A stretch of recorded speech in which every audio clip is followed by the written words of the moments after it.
Selamat sore buat semuanya. Selamat sore. Tadi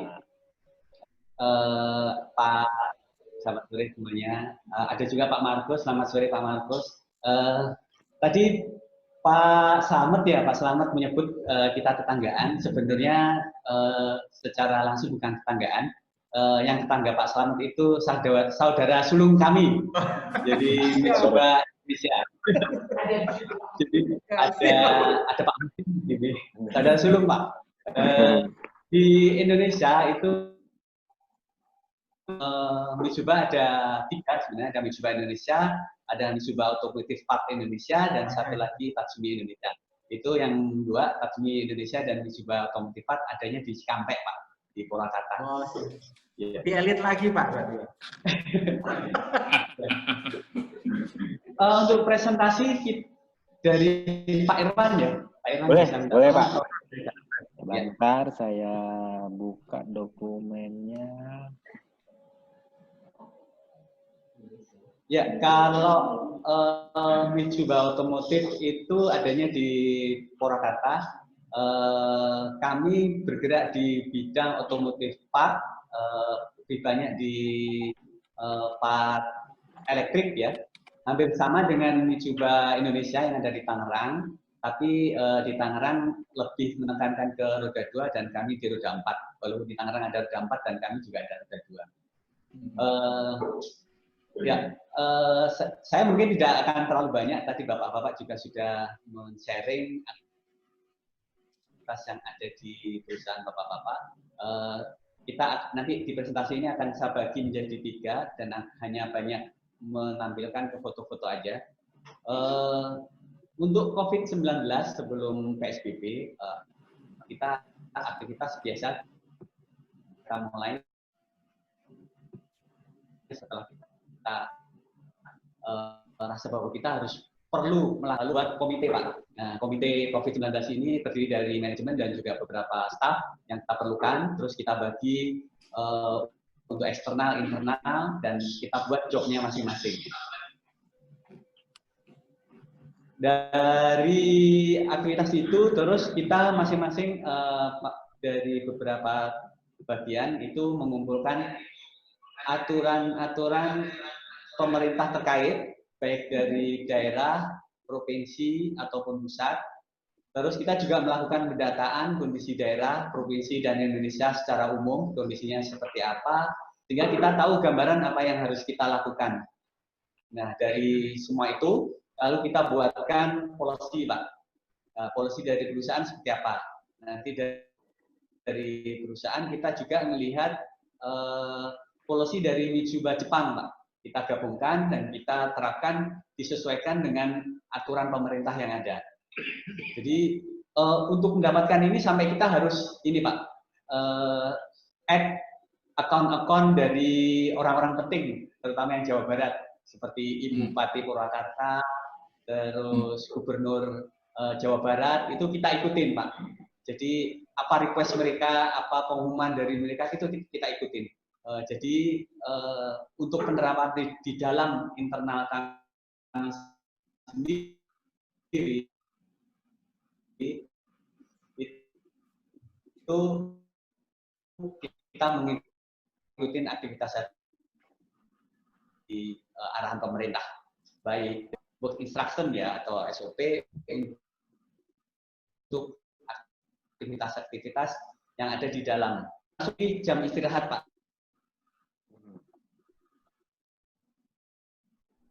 Jadi supaya kita tidak sebenarnya karyawan di kami nggak terlalu banyak, hanya 208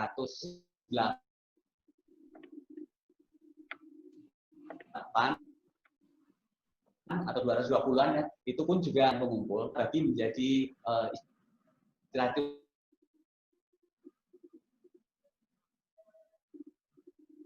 menjadi 3 jam. 3 bagian. Pada saat sholat itu kita bisa menjaga jarak. Terus untuk komunikasi itu kita bentuk WA group WA untuk komite ada sendiri, dan untuk karyawan, keseluruhan karyawan termasuk security atau karyawan-karyawan dari provider itu kita masukkan. Nah, fungsi dari WA grup ini itu untuk komite kita untuk membahas apa yang harus kita aturan baru itu kita dulu sebelum di share ke karyawan. Komite tidak ada komentar atau ada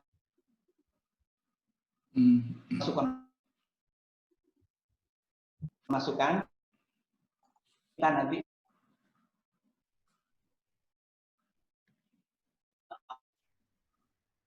selain itu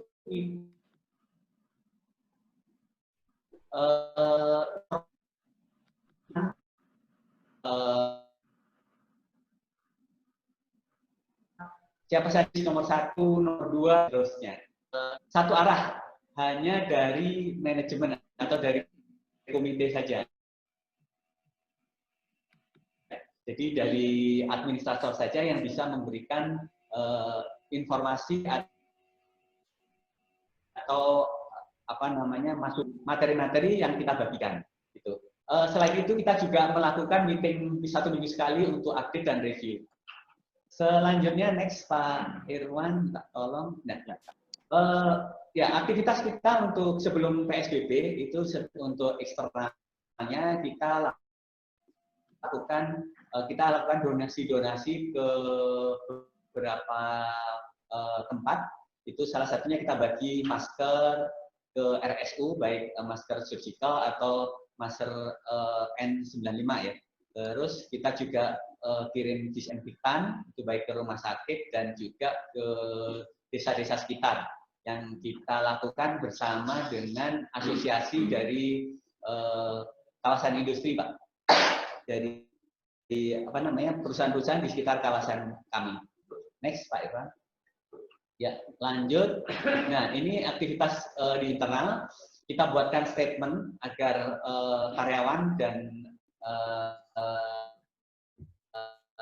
stakeholder yang akan masuk ke area kami tahu apa yang harus dilakukan di tempat kami. Kita pasang spanduk, statement spanduk, yaitu harus pakai masker, harus mencuci tangan, harus jaga jarak, dan lain-lain. Terus kita juga siapkan hand sanitizer di lobi, juga di tempat absen. Terus kita juga lakukan cek suhu badan dengan jaga jarak. Terus waktu sholat kita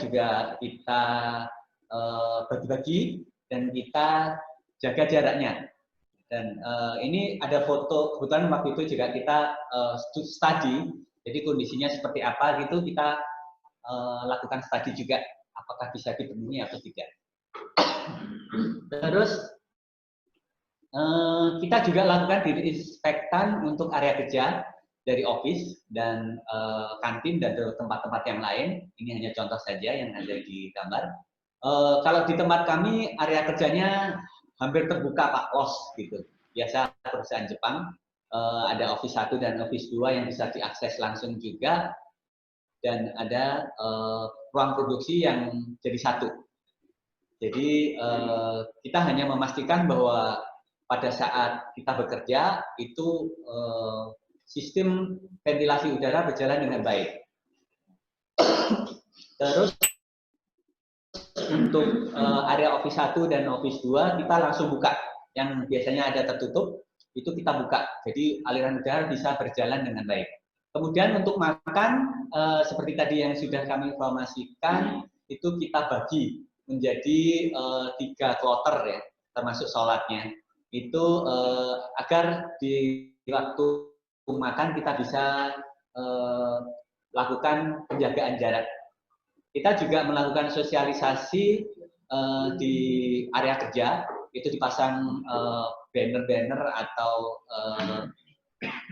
apa namanya pengumuman-pengumuman itu yang kita dapatkan dari pemerintah Pak, baik dari IG dari pemerintah daerah atau pemerintah provinsi, juga ada dari Kemenkes, itu kita ambil dan kita sosialisasikan. Nah, sosialisasi tidak hanya lewat papan tulis atau papan board, itu tapi kita juga share di WA group, baik WA group komite ataupun WA group karyawan. Selanjutnya Pak Irwan. Ya Pak. Next. Ya. Nah, selanjutnya pada saat PSBB itu kita tetap melanjutkan update dan review terkait dengan banyak hal, update peraturan, sosialisasi aturan dan protokol. Jadi protokol kita berubah-ubah. Terus kita juga ada donasi spray booth untuk dokter yang pakai APD, Pak. Jadi waktu itu kita sempat ada masukan untuk menggunakan spray booth untuk yang masuk kerja. Tapi ternyata hasilnya ada informasi bahwa itu tidak bagus untuk tubuh kita ya. Nah akhirnya kita berpikir bahwa dokter yang menggunakan APD itu keluar dari tempat isolasi itu dikhawatirkan membawa penyakit di APD mereka, ataupun pada saat masuk membawa penyakit yang lain ke dalam area isolasi. Nah kita berpikir bahwa kalau gitu kita pakai saja, kita donasikan ke rumah sakit yang menangani COVID-19 agar supaya pada saat dokter masuk dan keluar itu tidak membawa penyakit. Nah itu kita bawa ke RSU dan digunakan di sana. Selain itu untuk APD atau masker ya, karena waktu itu kita disarankan untuk menggunakan masker selama bekerja, itu kita bagikan ke karyawan masker kain seragam. Pertama kita bagikan 3, jadi ada seragam mungkin bisa dilihat tadi saya pakai yang warna hijau itu seragam, kami semua sama. Itu tujuannya memastikan Pak bahwa karyawan itu menggunakan masker, jadi tidak ada alasan saya tidak punya masker, masker saya habis atau tidak bisa beli. Gitu. Jadi kita bagikan masker gratis dari perusahaan dan kita juga berikan cara bagaimana menangani masker itu. Jadi sampai rumah harus dicuci, segera dikeringkan agar bisa besok dipakai. Gitu Pak. Jadi tidak ada alasan karyawan tidak memakai masker. Selanjutnya kita juga memberi tanda di bis jemputan itu dengan menggunakan dan beberapa bis kecil. Yang bis besar itu untuk yang 3 tempat duduk kita kasih untuk 2 orang. Yang 2 tempat duduk itu 1 orang juga. Jadi ada jarak yang cukup untuk karyawan pergi ke pabrik. Nah selanjutnya pada saat PSBB produksi waktu itu kita terdampak sampai 30% kira-kira. Ya paling otomotif terasa banget Pak. Jadi sampai sekarang pun produksi masih merumahkan karyawan. Nah, jadi ada 2 istilah di tempat kami adalah work from home itu untuk staff yang bisa bekerja di rumah dan stay at home untuk karyawan operasional atau pabrik. Itu mereka tidak bisa melakukan apa-apa. Jadi memang kalau di tempat kami harus terpengaruh dengan mesin ya Pak ya. Harus kita bekerja di depan mesin. Nah, itu kita siapkan kondisinya, aturan dan sebagainya, serta kesiapan infrastruktur, termasuk yang untuk WFH, kita harus siapkan bagaimana caranya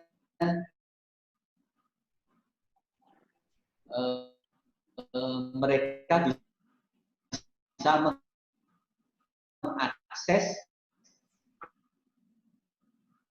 server karena kita lumayan ke server, karena tidak semua orang bisa mengakses, siapkan semuanya. Nah itu terasa banget dampaknya dari kami. Jadi kami lakukan beberapa aktivitas supaya bisa dilakukan di WFH nanti. Oke, dan ini foto-foto aktivitas pada saat PSBB. Nah, pada saat sebelum PSBB kita hanya menyediakan hand sanitizer. Terus setelah itu kita baru bisa menyediakan pencuci tangan dengan sabun itu setelah pada saat PSBB. Nah itu kita siapkan ada beberapa titik. Ini contohnya ada hand wash di production, terus di gudang dan di security. Nah untuk yang security ini kita sediakan untuk tamu Pak. Jadi semua tamu harus mengikuti protokol untuk cuci tangan. Begitu juga untuk karyawan yang masuk. yang tidak melewati area production.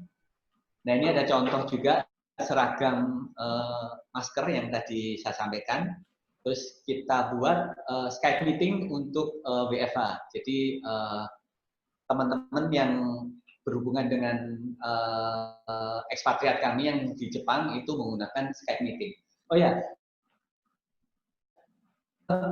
sempat kita perusahaan Jepang, jadi sempat ada informasi bahwa pada saat PSBB itu di Jakarta untuk perusahaan untuk rumah sakit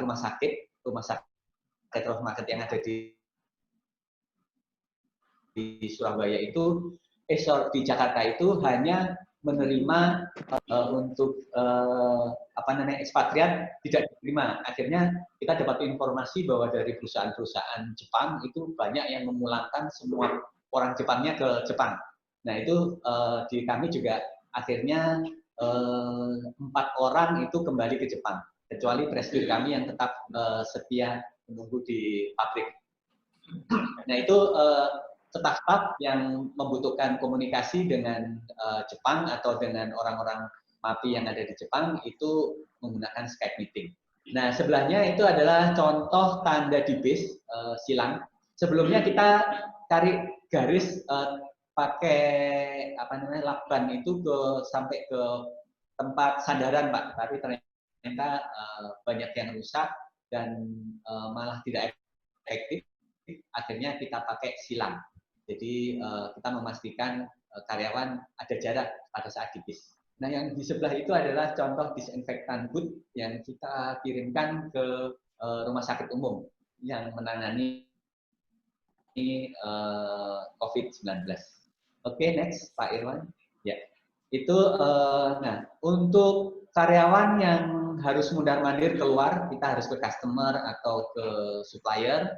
Itu kita sediakan juga hand sanitizer dan memastikan mereka menggunakan masker keluar. Jadi ini dari GA itu menyiapkan hand sanitizer yang siapapun yang keluar bisa mengambil dan kemudian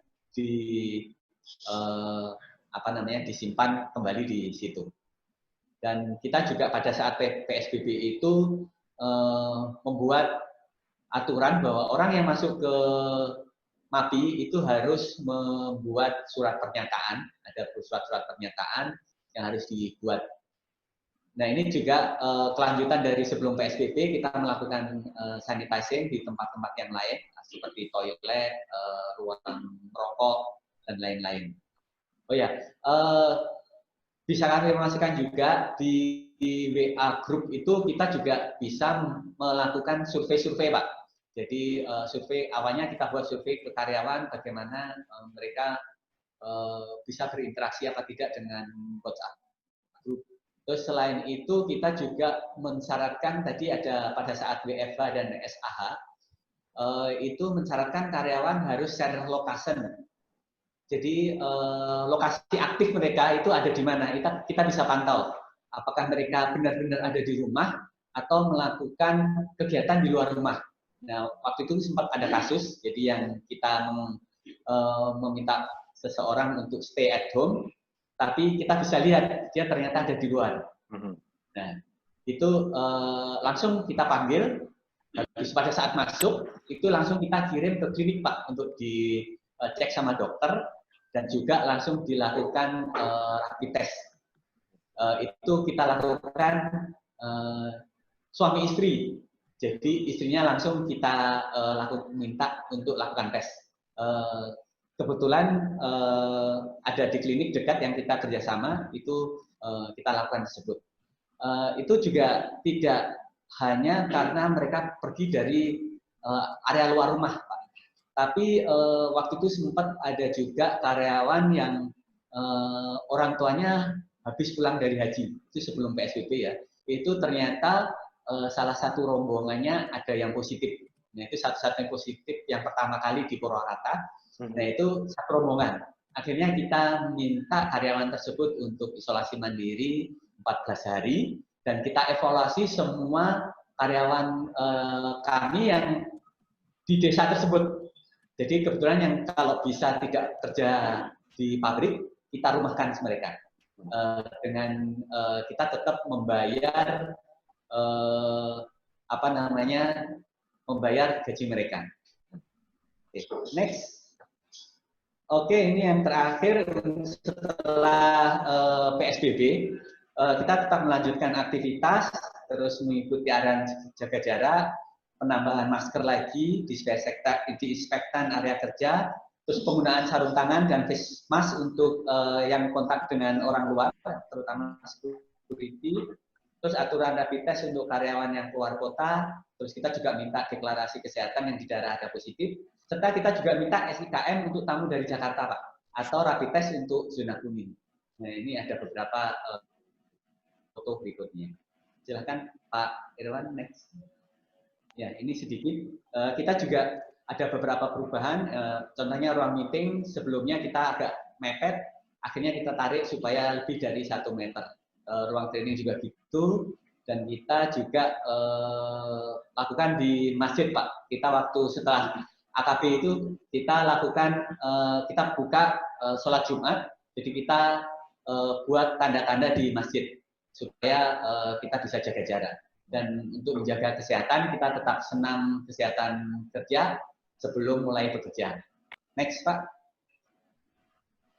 Kelihatannya udah mau habis. Nah, cleaning kita juga lakukan lebih intensif atau deep cleaning untuk area-area, jadi sampai ke pintu-pintu, ke kursi, papan tulis. Terus kita tadi ada APD dari security dan penjagaan penjarangan pada saat makan. Nah, ini contohnya kita juga beri marking untuk penjarangannya.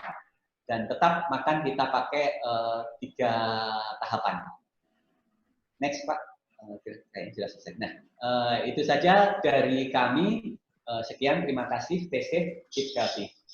Baik, Terima kasih, Pak Sahrul. Terima kasih Pak Sahrul.